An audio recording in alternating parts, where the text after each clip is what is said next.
Sejarah dan asal-usul.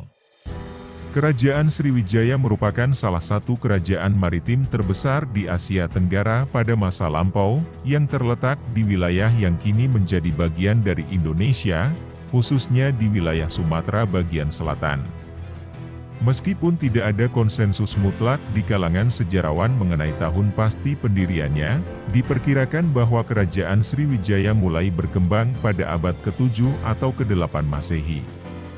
Sumber-sumber sejarah mencatat bahwa Sriwijaya menjadi pusat perdagangan penting di kawasan ini, mengendalikan jalur perdagangan maritim antara Tiongkok, India, dan wilayah Asia Tenggara lainnya. Menurut legenda, pendiri kerajaan Sriwijaya adalah Dapunta Hyang Srijayanasa, yang diyakini sebagai pendiri dinasti pertama Sriwijaya. Meskipun catatan sejarah tentang masa awal Sriwijaya masih terbatas, bukti-bukti arkeologis dan tulisan-tulisan kuno seperti prasasti-prasasti telah memberikan wawasan tentang perkembangan awal kerajaan ini. Prasasti Kedukan Bukit, yang ditemukan di Palembang, Sumatera Selatan, adalah salah satu contoh prasasti yang menyebutkan Sriwijaya dan memberikan petunjuk tentang keberadaan kerajaan ini pada abad ke-7 Masehi. Perkembangan awal Sriwijaya diduga terjadi melalui proses akulturasi budaya dan ekonomi antara budaya setempat dan pengaruh luar, terutama dari India dan Tiongkok. Perdagangan menjadi tulang punggung ekonomi Sriwijaya, dengan pusat perdagangan utamanya berada di Palembang, yang kaya akan hasil bumi dan emas. Selain perdagangan, Sriwijaya juga menjadi pusat agama Buddha Mahayana, dengan penyebaran agama Buddha yang luas di wilayah-wilayah sekitarnya. Perkembangan maritim dan kekuasaan Sriwijaya mencapai puncaknya pada abad ke-8 hingga ke-12 Masehi. Pada masa keemasannya, Sriwijaya diperkirakan mengendalikan sebagian besar jalur perdagangan maritim di kawasan ini dan memperluas wilayah kekuasaannya ke wilayah-wilayah di Semenanjung Malaya, Jawa, hingga Kepulauan Nusantara. Selain itu, Sriwijaya juga dikenal sebagai pusat pembelajaran agama dan budaya, menarik pelajar-pelajar dari berbagai belahan dunia. Kekuatan maritim dan perdagangan. Kerajaan Sriwijaya dikenal sebagai salah satu kekuatan maritim terbesar di Asia Tenggara pada masa lampau. Salah satu aspek kunci dari kekuatan Sriwijaya adalah dominasinya dalam perdagangan maritim di jalur-jalur utama di wilayah tersebut. Terletak di persimpangan jalur perdagangan antara Tiongkok, India, dan kawasan Asia Tenggara lainnya, Sriwijaya menjadi pusat perdagangan yang vital di wilayah ini. Jalur perdagangan ini tidak hanya menghubungkan berbagai pasar di Asia, tetapi juga menjadi rute utama untuk perdagangan rempah-rempah dan hasil-hasil bumi lainnya. Bukti arkeologis dan sejarah mencatat bahwa Sriwijaya memiliki armada dagang yang kuat, yang digunakan untuk mengamankan jalur perdagangan dan mengamankan kepentingan ekonomi kerajaan. Armada Sriwijaya terdiri dari berbagai jenis kapal, termasuk jong dan lancaran, yang digunakan untuk mengangkut barang-barang perdagangan dari berbagai daerah ke pusat perdagangan Sriwijaya di Palembang.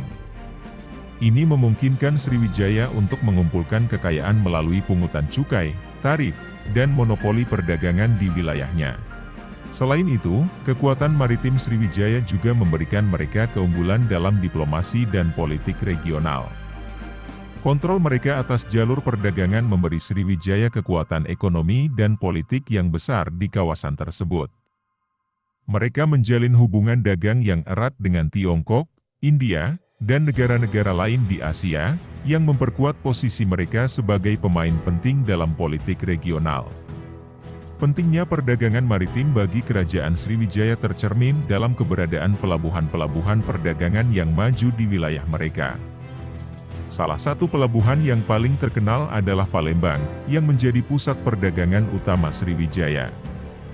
Pelabuhan ini menjadi titik persinggahan penting bagi kapal-kapal dagang dari berbagai negara, yang membawa kekayaan dan keberagaman budaya ke Sriwijaya.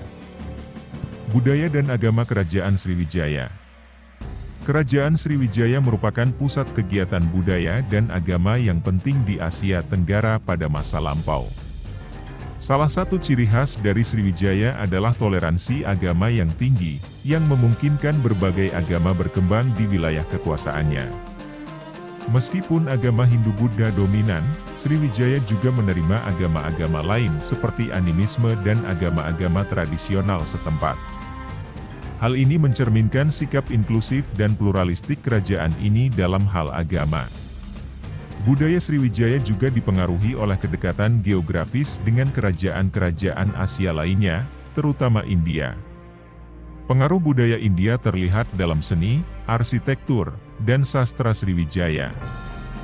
Seni arsitektur Sriwijaya menampilkan gaya yang khas, yang menggabungkan elemen-elemen India dengan unsur-unsur lokal, menciptakan warisan budaya yang unik.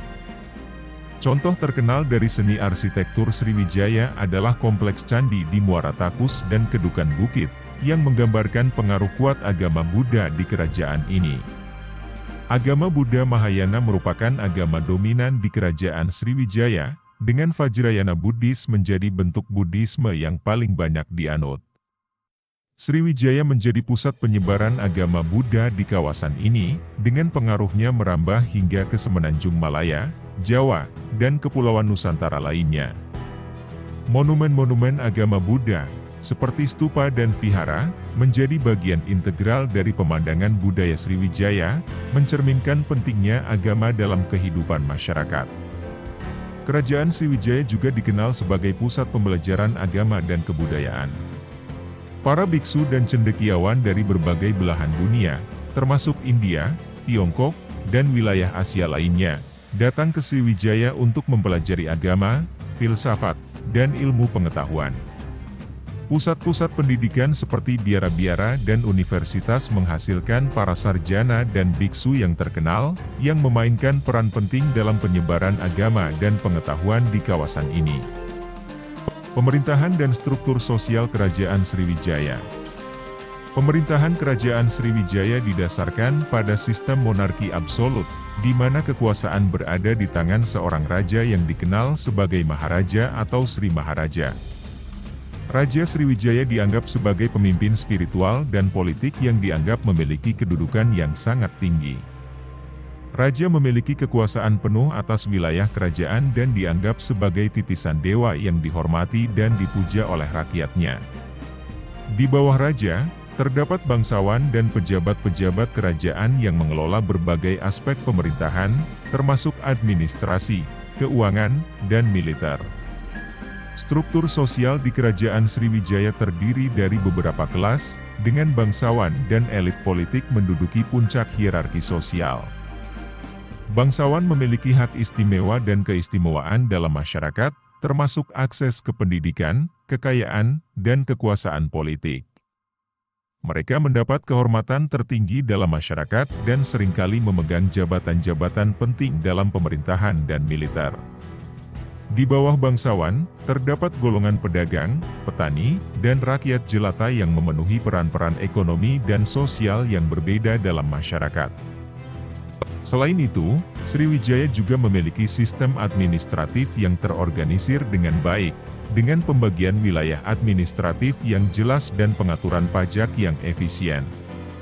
Wilayah Sriwijaya dibagi menjadi beberapa provinsi atau daerah yang diperintah oleh gubernur atau kepala daerah setempat. Gubernur bertanggung jawab atas pengelolaan kegiatan ekonomi, administrasi, dan pemerintahan di wilayahnya masing-masing, serta mengumpulkan pajak dan upeti untuk diserahkan kepada pemerintah pusat. Kelas sosial dalam masyarakat Sriwijaya juga tercermin dalam sistem agama dan budaya. Agama Buddha Mahayana, yang dianut oleh bangsawan dan elit politik, seringkali menjadi faktor yang memperkuat struktur sosial yang ada. Para biksu dan biarawan Buddha memainkan peran penting dalam menjaga ketertiban sosial dan moralitas masyarakat, serta memperkuat legitimasi kekuasaan raja dan elit politik. Kehancuran dan warisan Kerajaan Sriwijaya. Kehancuran Kerajaan Sriwijaya terjadi secara bertahap selama abad-abad terakhir keberadaannya. Meskipun tidak ada konsensus mutlak di kalangan sejarawan tentang faktor-faktor yang menyebabkan keruntuhan Sriwijaya, beberapa faktor utama telah diidentifikasi. Salah satu faktor yang mungkin adalah persaingan dengan kekuatan-kekuatan regional lainnya, seperti Majapahit di Jawa dan kerajaan-kerajaan lain di Semenanjung Malaya. Persaingan ini mungkin telah melemahkan Sriwijaya secara ekonomi dan militer, menyebabkan keruntuhan perlahan. Selain itu, serangan dan invasi dari luar juga menjadi faktor yang berkontribusi terhadap kehancuran Sriwijaya. Serangan-serangan dari suku-suku pribumi di wilayah Sumatera dan invasi dari kerajaan-kerajaan tetangga dapat melemahkan pertahanan Sriwijaya dan menyebabkan kekacauan dalam pemerintahan. Selain itu, serangan-serangan dari kerajaan-kerajaan Islam seperti Kesultanan Malaka juga dapat berperan dalam mengguncang kekuasaan Sriwijaya. Keruntuhan Sriwijaya juga membuka jalan bagi perkembangan kerajaan-kerajaan baru di wilayah ini, seperti Majapahit di Jawa dan Kesultanan-Kesultanan Islam di Sumatera. Meskipun kejayaan Sriwijaya telah berakhir, pengaruhnya terhadap perkembangan politik, ekonomi, dan budaya di Asia Tenggara tetap berlanjut hingga zaman modern. Sriwijaya tetap menjadi salah satu peradaban kuno yang paling penting dalam sejarah Asia Tenggara dan memainkan peran yang signifikan dalam pembentukan identitas regional.